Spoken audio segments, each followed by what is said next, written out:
നിങ്ങളൊന്ന് നോക്കി ചിരിക്കുകയോ എടുക്കുകയോ ചെയ്ത് കഴിഞ്ഞാൽ അവർക്ക് എന്നോട് എന്തോ ഉണ്ട്. ഒരു ആൺകുട്ടിക്ക് ആൺകുട്ടിയെ മനസ്സിലാവും എന്ന് പറയുന്നത് വെറുതെ ഒന്നും അല്ല. മനസ്സിലായില്ലേ? അല്ല, ഈ മിക്ക സൗഹൃദങ്ങളും ഈ ഒരു പ്രണയത്തിലേക്ക് കടക്കാനുള്ള പ്രധാന കാരണമായി ഞാൻ വിശ്വസിക്കുന്നത് ഇപ്പൊ ഈ അവർ വിശ്വസിക്കുന്ന ഒരു കാര്യമുണ്ട്, നമ്മുടെ വൈബിനനുസരിച്ച് ഒരു പാർട്ട്ണറിനെ നമുക്ക് വേണം. അപ്പൊ എന്നെ സംബന്ധിച്ച് എനിക്ക് നല്ല ബ്യൂട്ടിഫുൾ ആയിട്ടൊരു ഗേൾസ് ഗാങ് ഉണ്ട്. ഞങ്ങൾക്ക് അതിലേക്ക് ഒരാളെ എല്ലാ കാര്യങ്ങളും നമ്മളായിരിക്കും ചർച്ച ചെയ്യുന്നത്. ഒരു ആൺകുട്ടി നമുക്ക് വേണമെന്നില്ല. രഞ്ജിത്തെ, ഒരു ആണിനും പെണ്ണിനും സുഹൃത്തുക്കളായിട്ട് മാത്രമായിട്ട് ഇരിക്കാൻ പറ്റുമോ? സുഹൃത്തുക്കളായി മാത്രം വർഷങ്ങളോളം ഇരിക്കാൻ സാധിക്കും? അത് പറ്റുമെന്ന് പറയുന്നവരുണ്ട്, പക്ഷെ സൈക്കോളജിയിൽ പറയുന്നത് അതൊരിക്കലും സാധ്യമല്ല. രഞ്ജിത്ത് വിശ്വസിക്കുന്നുണ്ടോ ഒരു പെൺകുട്ടിക്കും ആൺകുട്ടിക്കും? മെജോറിറ്റി അത് ഒരു പെൺകുട്ടിക്ക് ചിലപ്പോ അതിന് സാധിച്ചേക്കാം, പക്ഷെ ഒരു ആൺകുട്ടിക്ക് പറയുന്നവരുണ്ട്. എങ്കിലും മെജോറിറ്റി ഒരു അവർ ഒരു ചാൻസിന് വേണ്ടി നോക്കിയിരിക്കുമായിരിക്കും. അതായത് അവർക്കിപ്പം നിങ്ങൾക്ക് ഇഷ്ടമുണ്ടെങ്കിൽ അവർ ചിലപ്പോൾ അക്സെപ്റ്റ് ചെയ്യും. അവര് ഇഷ്ടം സൗഹൃദങ്ങൾക്കിടയിൽ ഇത്തരം ഒരു ഇമോഷൻസ് ഒക്കെ ഇങ്ങനെ കടന്നു വരുന്നത്, സൗഹൃദങ്ങൾ എന്ന് പറഞ്ഞു കഴിഞ്ഞാൽ അതൊരു വളരെ പ്യുവർ ആയിട്ടുള്ള ഒരു കാര്യമല്ലേ? അതെ, പ്യുവർ ആയിട്ടുള്ള ഒരു കാര്യമാണ്. അതിലെങ്ങനെയാണ് ഈ മറ്റേ ഈ പറയുന്ന രീതിയിൽ ഒരു ചാൻസ് നോക്കിയിരിക്കുക എന്നൊക്കെ പറഞ്ഞു കഴിഞ്ഞാൽ? ചാൻസ് എന്ന് പറയുന്നത് ഒരു അവസരം നോക്കിയിരിക്കുമായിരിക്കും മിക്ക കേസുകളിലും. ഇപ്പോൾ അത്യാവശ്യം കാണാൻ കൊള്ളാന്ന് വെച്ച് കഴിഞ്ഞാൽ ഓരോരുത്തരുടെ വ്യൂ പോയിന്റ് അനുസരിച്ച് ഞാൻ അതാണ് ഉദ്ദേശിക്കുന്നത്. അപ്പോൾ അവരുമായിട്ട് സൗഹൃദം പുലർത്തുന്ന സമയത്ത് ആ കുട്ടി ചിലപ്പോൾ അപ്പം ഓപ്പോസിറ്റ് ഇരിക്കുന്ന ഒരു ആൺകുട്ടി അയാളുടെ ഒരു അവസരത്തിന് വേണ്ടിയായിരിക്കും കാത്തിരിക്കുന്നത്. അല്ല, ഈ മിക്ക സൗഹൃദങ്ങളും ഈ ഒരു പ്രണയത്തിലേക്ക് കടക്കാനുള്ള പ്രധാന കാരണമായി ഞാൻ വിശ്വസിക്കുന്നത് ഇപ്പൊ ഈ അവർ വിശ്വസിക്കുന്ന ഒരു കാര്യമുണ്ട്, നമ്മുടെ വൈബിനനുസരിച്ച് ഒരു പാർട്ട്ണറിനെ നമുക്ക് വേണം. ഇപ്പൊ രഞ്ജിത്ത് ആയത് വിശ്വസിക്കുന്ന ഒരാളായിരിക്കാം. നമ്മുടെ വൈബ് അനുസരിച്ച് ഒരു പാർട്ട്ണർ നമ്മുടെ ലൈഫിലേക്ക് വന്നിട്ടുണ്ട് എങ്കിൽ അടിപൊളിയായിരിക്കാം. അപ്പൊ ആ ഒരു രീതിയില് ഓക്കെ, എന്നെ ഇത്രത്തോളം മനസ്സിലാക്കുന്നത് എന്റെ ഈ സുഹൃത്തായിട്ടുള്ള അവളാണ്, അല്ലെങ്കിൽ എന്റെ സുഹൃത്തായിട്ടുള്ള അവനാണ്. അപ്പോൾ ഇയാള് തന്നെ എന്റെ ലൈഫ് പാർട്ണറായിട്ട് വരികയാണെങ്കിൽ വളരെയധികം മനോഹരമായിരിക്കും എന്ന ചിന്തയിലൂടെ ആയിരിക്കുമല്ലോ അവര് ഈ ഒരു ഫ്രണ്ട്ഷിപ്പ് എന്ന് പറയുന്നതിനെ മാറ്റി അതൊരു പ്രണയത്തിലേക്ക് കടക്കാമെന്ന് പറയുന്നു. ആ ഒരു സ്റ്റെപ്പ് എടുത്തു വെക്കുന്നത് മിക്കവാറും ഒരാളായിരിക്കും. രണ്ടുപേരും ഒരുമിച്ച് ഒരു ബെസ്റ്റ് ഫ്രണ്ട്സ് എടുത്തു വെക്കാറില്ല. ഒരാളായിരിക്കും ഒരു സ്റ്റെപ്പ് മുന്നോട്ട് എടുത്തു വെക്കുന്നത്. ആ ഒരു രീതിയിലായിരിക്കാം മിക്ക സൗഹൃദങ്ങളും പ്രണയത്തിലേക്ക് വഴിമാറി പോകുന്നത്. പക്ഷെ അതിന്റെ പ്രധാന കാര്യം എന്ന് പറഞ്ഞു കഴിഞ്ഞാല് ഈ അടുത്ത ഫ്രണ്ട്സ് ആയിട്ടുള്ള ആൾക്കാര് ഇത്തരത്തിൽ ഒരാൾക്ക് ഈ ഒരു ഇമോഷൻ ചേഞ്ച് ആകുമ്പോഴത്തേക്കും ആ ഒരു സൗഹൃദം അല്ല ഇവിടെ ഇല്ലാതായി പോകുന്നത്. എത്രമാത്രം സൗഹൃദങ്ങളാണ് അങ്ങനെ ഇല്ലാതായി പോകുന്നത്. പക്ഷെ അതൊരു ചാൻസ് നോക്കിയിരിക്കുകയാണ്, അങ്ങനെ നമുക്ക് പറയാൻ. ചാൻസ് നോക്കിയിരിക്കുക എന്ന് വെച്ച് കഴിഞ്ഞാൽ എന്താ പറയാ, ഇപ്പൊ ആൺകുട്ടികൾക്ക് ആൺകുട്ടികളെ കൂടുതലായിട്ട് മനസ്സിലാവും. ഇപ്പൊ പറയും ഞാൻ അങ്ങനെയാണെന്ന് വെച്ചാൽ എല്ലാ ആണുങ്ങളും അങ്ങനെ ആവണമെന്ന്. അങ്ങനെയാണ്. എത്രയോ നല്ല സൗഹൃദങ്ങൾ നമ്മൾ കണ്ടിട്ടുണ്ട്. നല്ല സൗഹൃദങ്ങൾ ഇല്ലെന്നല്ല, ഉണ്ട്, നല്ല സൗഹൃദങ്ങളുണ്ട്. നിങ്ങൾ കാണുന്ന പോലെ തന്നെ ആയിരിക്കണം എന്നില്ല. മനസ്സിലായില്ലേ? ഇപ്പോൾ ഒരു ആൺകുട്ടിക്ക് താല്പര്യമുള്ള ഒരു പെൺകുട്ടിയായിട്ട് താല്പര്യം എന്ന് ഉദ്ദേശിച്ചത് ഇവരെ ഏറ്റവും കൂടുതൽ അവർക്ക് ഇഷ്ടപ്പെട്ട ആൾക്കാരോടായിരിക്കും സൗഹൃദം പുലർത്തുന്നത് പൊതുവെ, ആണല്ലോ. അപ്പൊ വലിയ താല്പര്യം ഇല്ലാത്ത ഒരാളുമായിട്ട് ഇവര് സൗഹൃദം അങ്ങനെ പുലർത്താനോ ഒരുപാട് അങ്ങോട്ട് അറ്റാച്ച് ആവാനോ ശ്രമിക്കാറില്ല. അപ്പോ അങ്ങനെ താല്പര്യം ഉണ്ടെങ്കിൽ ഇപ്പൊ അവൾ എന്തെങ്കിലും ഒരു ഇഷ്ടം നമുക്കൊരു ഇഷ്ടം പറയാൻ ഈ നിറം സിനിമയിലൂടെ നിറം സിനിമ തന്നെ ആവണമെന്നില്ല. അത് നിറം സിനിമ എന്തുകൊണ്ടുണ്ടായിരുന്നു? ആ സിനിമയിലായിരുന്നു ഏറ്റവും കൂടുതൽ പറഞ്ഞു വെക്കുന്ന ഒരു കാര്യം, ഒരു ആൺകുട്ടിക്കും ഒരു പെൺകുട്ടിക്കും ബെസ്റ്റ് എന്ന് വെച്ചാൽ അടുത്ത സൗഹൃദം മാത്രം പുലർത്തിക്കൊണ്ടു പോകാൻ സാധിക്കില്ല എന്നൊരു കൺസെപ്റ്റ് അതിലൂടെ പറഞ്ഞു വെക്കുന്നുണ്ടായിരുന്നു, ഇല്ലേ? അങ്ങനെയാണല്ലോ. പക്ഷെ നമുക്ക് എല്ലാ സൗഹൃദങ്ങളും നല്ല. ഇപ്പൊ ഞാൻ പറയട്ടെ, ഇപ്പൊ 1-2 കേസുകളില് ഇപ്പൊ പറയുന്നത് ഞങ്ങൾ ഇത്രയും നാള് ഫ്രണ്ടായിട്ടുണ്ട്, ഞങ്ങൾക്ക് അങ്ങനെ തോന്നിയിട്ടില്ല, എടുത്തിട്ടില്ല. ഇത് ചില കേസുകളിൽ അങ്ങനെ ഉണ്ടാവാം. അപ്പൊ അത് വെച്ചിട്ട് അങ്ങനെയാണെന്ന് ജനറൽ അങ്ങനെയാണെന്ന് പറയരുത്. അതായത് ഇപ്പോൾ ഒരു പെൺകുട്ടിയും ആൺകുട്ടിയും സുഹൃത്തുക്കളായി ഇരിക്കുമ്പോൾ ആ ആൺകുട്ടി എപ്പോഴെങ്കിലും ഒരു ഹോപ്പ് വയ്ക്കും, എപ്പോഴെങ്കിലും എന്നോട് ഇഷ്ടം. ഇപ്പം നിങ്ങൾ എന്തെങ്കിലും ഒരു കാര്യത്തിൽ ഒരാളെ അവരെപ്പോഴും ഒരു ടീനേജ് അല്ലെങ്കിൽ അത്യാവശ്യം ചിന്തിക്കാനൊക്കെ ഉള്ള പ്രായമാവുന്ന സമയത്ത് പ്രണയത്തിന്റെ ഒരു തുടക്കം എന്ന് പറയുന്നത് സൗഹൃദമല്ലേ?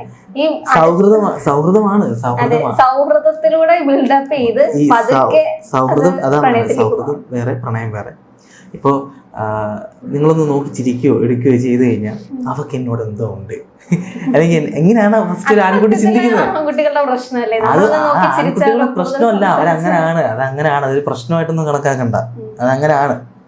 മനസ്സിലായില്ല? അപ്പോൾ നിങ്ങളിപ്പോൾ ഒരു ആൺകുട്ടിയായിട്ട് ഒരുപാട് നാളെ നല്ല സൗഹൃദത്തിലേക്ക് പോവുകയാണെന്നുണ്ടെങ്കിൽ അയാളുടെ മനസ്സിലൊരു ഹോപ്പ് കാണും, എന്തെങ്കിലും ചിലപ്പോൾ ഒരു അവസരം നമുക്ക് കിട്ടിയേക്കാം, അല്ലെങ്കിൽ നാളെ ചിലപ്പോൾ എന്നോട് ഇഷ്ടം തോന്നിയേക്കാം. നിങ്ങൾ ഒരവസരത്തിൽ നിന്ന് പറഞ്ഞു നോക്ക് എനിക്ക് ഇഷ്ടമാണ്, അല്ലെങ്കിൽ ഇപ്പോൾ നമ്മൾ അടുത്ത സുഹൃത്തായിട്ടിരിക്കുന്ന ഒരാളോട് ഈ പറയുന്ന രീതിയിൽ വെറുതെ ഒന്ന് പറഞ്ഞു നോക്കി എനിക്ക് നിങ്ങളോട് ഇഷ്ടമാണ് എന്ന് പറയുമ്പോൾ അവരുടെ റെസ്പോൺസ് എന്താണെന്ന് അറിയാമോ?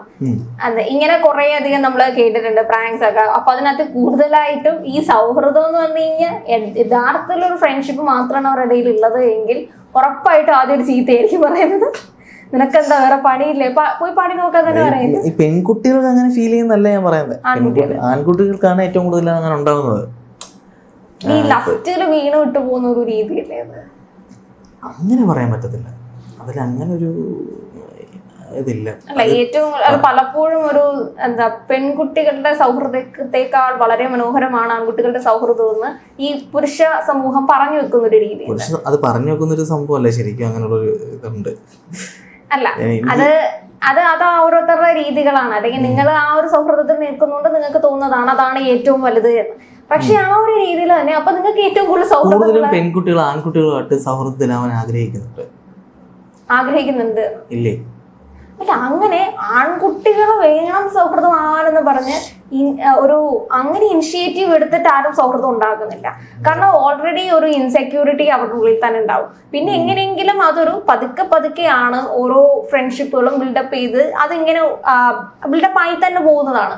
പക്ഷെ എനിക്ക് അയാളോടൊരു സൗഹൃദം സൃഷ്ടിക്കണം എന്ന രീതിയിൽ ഒരു ഇനിഷ്യേറ്റീവ് എടുത്തിട്ട് അങ്ങനെയല്ല ഞാൻ പറഞ്ഞത്. ഒരു കോളേജ് കാലഘട്ടത്തിലോ അങ്ങനെ എന്തെങ്കിലുമൊക്കെ ആകുമ്പോൾ കോളേജിലൊക്കെ നല്ല വൈബിനൊക്കെ വേണ്ടിയിട്ട് നല്ല പിള്ളേരായിട്ടൊക്കെ നല്ല രീതിയിൽ നിങ്ങൾ ഏറ്റവും കൂടുതൽ എൻജോയ് ചെയ്യുന്ന ആൺകുട്ടികളായിട്ടായിരിക്കും. പറയാൻ പറ്റും. അത് സത്യമായിട്ട് പറഞ്ഞു കഴിഞ്ഞാൽ ശരിക്കും ആ ഒരു മെയിൽ ഷോവിനസ് അല്ലെങ്കിൽ ഒരു പുരുഷ സമൂഹത്തിന്റെ ആ ഒരു ഉച്ചകോടിയിൽ നിന്ന് അത് പുരുഷന്മാർ അല്ലെങ്കിൽ അപ്പൊ നമുക്ക് തിരിച്ചു പറയാലോ, നിങ്ങൾ അവിടെ ഉള്ള പെൺകുട്ടികളായിട്ടൊരു വൈബ് സൃഷ്ടിക്കാൻ വേണ്ടി മനഃപൂർവ്വം പെൺകുട്ടികൾക്ക് വൈബ് എന്റെ പൊന്നോ ഫ്ലേട്ടിങ് നിങ്ങൾ എന്ത് സംസാരിക്കുന്നത്? ഈ ആൺകുട്ടികൾ അതായത് അവര് ചെയ്യാറുണ്ട്, പക്ഷെ വൈബ് അടിക്കാൻ കൂടി ഏറ്റവും കൂടുതൽ ആൺകുട്ടികളെ തന്നെ ചൂസ് ചെയ്യുന്നത്. അത് നിങ്ങൾ ആ ഒരു ഫ്രണ്ട്ഷിപ്പ് അല്ലെങ്കിൽ നിങ്ങളുടെ അങ്ങനെയാണ് നമ്മൾ ഏറ്റവും കൂടുതൽ ചെയ്യുന്നത്. ഇപ്പൊ എന്നെ സംബന്ധിച്ച് എനിക്ക് നല്ല ബ്യൂട്ടിഫുൾ ആയിട്ടൊരു ഗേൾസ് ഗാങ് ഉണ്ട്. ഞങ്ങൾക്ക് അതിലേക്ക് ഒരാളെ എല്ലാ കാര്യങ്ങളും നമ്മളായിരിക്കും ചർച്ച ചെയ്യുന്നത്. ഒരു ആൺകുട്ടി നമുക്ക് വേണമെന്നില്ല.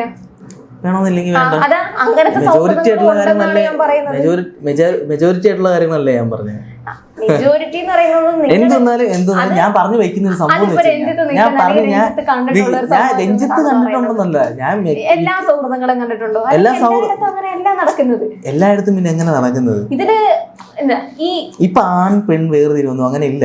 ഏറ്റവും കൂടുതൽ പെൺകുട്ടികള് ആൺകുട്ടികളായിട്ടൊക്കെ വൈബ് ചെയ്യാൻ വേണ്ടി ഫ്രണ്ട്, അത് ഞാൻ വേറെ രീതിയിൽ പറഞ്ഞതല്ല, മനസ്സിലായില്ലേ? അവരുടെ കൂടെ ആകുമ്പോൾ കൂടുതൽ കുറച്ചുകൂടി നല്ല രീതിയിൽ വൈബ് അടിക്കാൻ, ഇപ്പൊ കറങ്ങാനും പിന്നെ ഡാൻസ് കളിക്കാനും എടുക്കാനും ഒക്കെ ഇവര് ഏറ്റവും കൂടുതൽ സോളോ ട്രിപ്പ് എന്ന് പറയുന്നത്. സോളോ ട്രിപ്പ് അല്ല, ഗേൾസ് ട്രിപ്പുകൾ പോകുന്നുണ്ട്. ഇതിനൊക്കെ ഒരു ആൺകുട്ടി വേണമെന്നുള്ള ഒരു നിർബന്ധമില്ല. ആൺകുട്ടി ട്രിപ്പിന് പോകാൻ വേണമെന്നൊക്കെ ഇപ്പൊ ഒരു കോളേജിലെ ഏതെങ്കിലും ഒരു വീഡിയോ കാര്യങ്ങളൊക്കെ എടുത്ത് നോക്കുന്ന സമയത്ത് എവിടെ തുള്ളാനായാലും എടുക്കാനാണെങ്കിലും. ഈ ഇടയ്ക്ക് തന്നെ നമ്മുടെ മഴവിൽ മനോരമയുടെ ഒരു പ്രോഗ്രാമില് ഒരു ഗേൾസ് ഗാങ്ങിനെയാണ് വിളിച്ചു കൊണ്ടുവന്നത്. അതെന്ന് വെച്ചാൽ അത്രയും വൈബ് അവർ കോളേജിൽ സൃഷ്ടിച്ച ഒരു ഗേൾസ് ഗാങ്ങിനെയാണ് കൊണ്ടുവന്നത്. ഒരു ആൺകുട്ടിയും വേണമെന്നില്ല ഒരു വൈബ് സൃഷ്ടിക്കാൻ. പിന്നെ ഈ വൈബ് സൃഷ്ടിക്കാൻ ആൺകുട്ടി വേണോ വേണ്ടോ എന്നുള്ളതല്ല ഞാൻ പറഞ്ഞത്. ഏറ്റവും കൂടുതൽ വൈബ് അടിക്കാൻ, അതായത് കോളേജിലെ കാര്യങ്ങളിലൊക്കെ ഏറ്റവും കൂടുതൽ സൗഹൃദം. ഞാൻ ഈ പറഞ്ഞ സാധനം എന്ന് വെച്ച് കഴിഞ്ഞാൽ കൂടുതലും ആൺകുട്ടികള്. അതിപ്പോ ഒരു ആൺകുട്ടിയെ മനസ്സിലാവും എന്ന് പറയുന്നത് വെറുതെ ഒന്നും അല്ല, മനസ്സിലായില്ലേ? നമുക്ക് കൃത്യമായിട്ട് മനസ്സിലാവും. നമ്മൾ പണ്ട് തൊട്ടേ ഇവരുമായിട്ടുള്ള നമ്മൾ ആൺകുട്ടികളാണല്ലോ, അപ്പൊ നമ്മൾ പണ്ട് തൊട്ടേ ഇവരുമായിട്ട് പഠിച്ചു എടുത്തൊക്കെ നമുക്കറിയാൻ പറ്റും. അപ്പോൾ ഒരുപാട് നാള് അതായത് ഇരിക്കുന്നവർ കാണും, ചില വേറെ കാര്യങ്ങളൊന്നും ഇല്ലാതെ നിൽക്കുന്നവർ കാണും. പക്ഷേ അതായത് ഒരു ഹോപ്പ് കാണും ആക്ക്.